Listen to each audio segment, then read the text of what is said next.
আপনি প্যাকেটজাত যে চিপস, বিস্কুট এবং চানাচুর খাচ্ছেন সেটা আপনাকে ধীরে ধীরে মৃত্যুর মুখে ঠেলে দিচ্ছে না তো?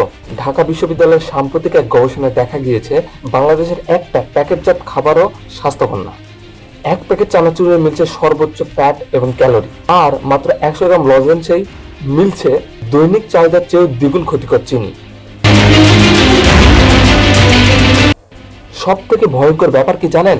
প্যাকেটের গায়ে যা লেখা থাকে তা সম্পূর্ণ মিথ্যা। গবেষণায় দেখা গিয়েছে 100% পণ্যই তাদের লবণ, চিনি এবং ট্রান্সফারের তথ্য গোপন করে।